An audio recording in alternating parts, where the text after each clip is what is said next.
Carly. Hey, Wade. Today we're going to dive into functions in Python. This is another method of control flow that allows us to build big routines inside of Python that we can call with just a single line of code later. So the functions in Python is always going to be written by using a keyword, def. And we're always going to start a function by def. And then we're going to name the function whatever we want to name the function. So one thing we've been working on a lot are with dice. And I want to have a function that might just roll one dice. So we know exactly how to roll one die. And that was to actually just randomize a number between 1 and 6. So we know the code to do that. So I'm going to actually, inside this function, before we finish filling it out, I'm just going to write the code to randomize a number. And Carly, you remember that, right? Yeah, we can use random.randint.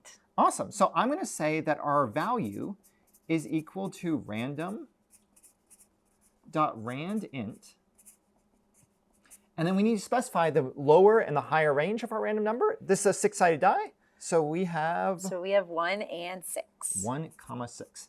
And this value is going to take going to have Python pick a random number between 1 and 6 and put it in the variable value.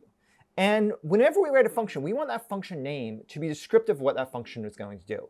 So I'm going to call this function roll die. And then I'm going to open and close the parentheses and add a colon. So every time we write a function, we're always going to have to follow the syntax. We have the word def, we have the name of the function, we open parenthesis, we close the parenthesis, and we add a colon. This is the same colon you've written for a for loop or any type of control flow statement. Everything after the colon is then indented when it's inside of this function. And the last special thing about the function is the function is going to return a value. So we're just literally going to write the word return. And in here, because our variable is called value, we're going to return value. And what this does is whenever we call the function roll die, the random number is going to be generated, and that number is going to get returned to the program that calls the function. And functions, when they're actually ran, do nothing at all. So Carly, if you go ahead and type this function up into Python, yes. When you run it, I'm going to expect that nothing at all happens when you first run this function. All right, so first I needed to make sure that I imported random since we are using the random library. And now I'm going to run this whole cell and it looks like nothing happened. Yeah, so what happened here is Python still looks at this code from top to bottom, but anything in a function only runs when it gets called.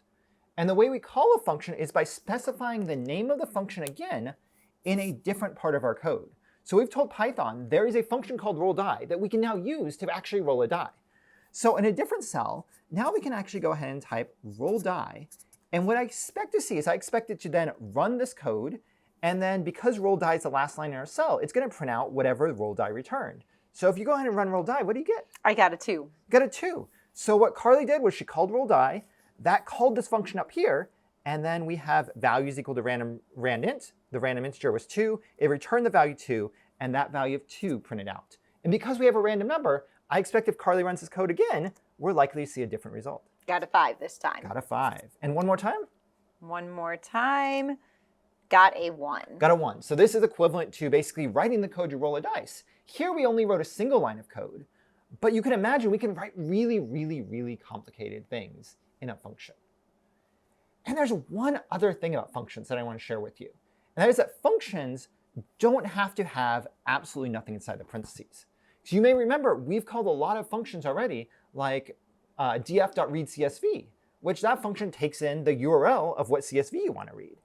So in here, we can specify the variables that we want to pass into the function. So one thing I can do here is I can say roll die, and inside this parentheses, I can add the word sides. And what this is going to do is this is going to say, I'm going to roll a die, and I need to specify the number of sides I want on this dice.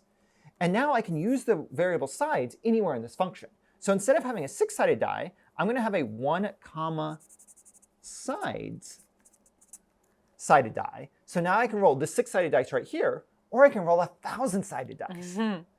So the first thing I want to notice is if we change it to sides and then rerun the cells so that Python updates, if we just run roll die with nothing inside the parentheses, I'm going to expect that you're going to get an error.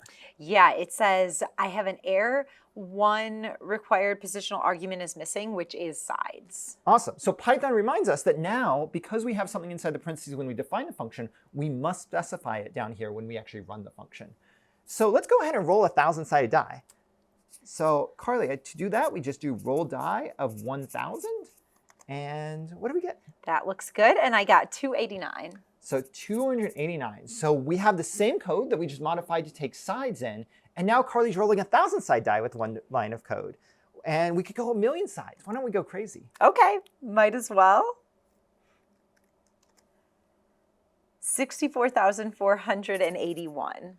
64,481 was the result of roll die. So we have a 1,000,000-sided die that we rolled and got a pretty small number for actually 1,000,000 sides. The very last bit is that anytime you specify an argument inside of a function, you can actually give it a default value. So often we're actually going to roll 6-sided die.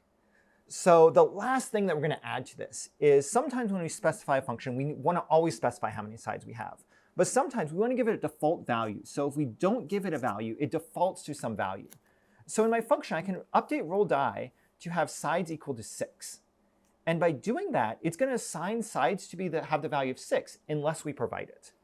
So if we go very far back to that first line that's just roll die with nothing in the parentheses, it was an error last time we ran it before we specified default value.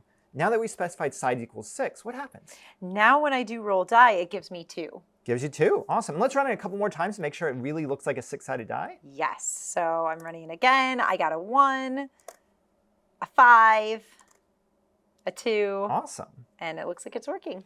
And because we specified sides and gave it a default value, this also means we can override it with a new value. So if we do that roll die of sides of 1,000,000, I suspect that we're not going to see a 6-sided die anymore, but we're going to see a 1,000,000-sided die.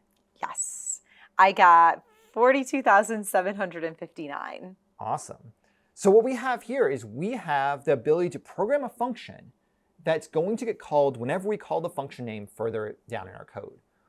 While we start with something really, really simple, we're going to use this idea to build more and more complicated functions. So we eventually get to the point that we are going to be able to have tens or hundreds of lines of code inside a function so that later we can refer to that entire mess of code in just a single line of code. So this will simplify our process of coding, allow us to build bigger and more complicated programs that are easier to understand as we start to use functions in our Python programming.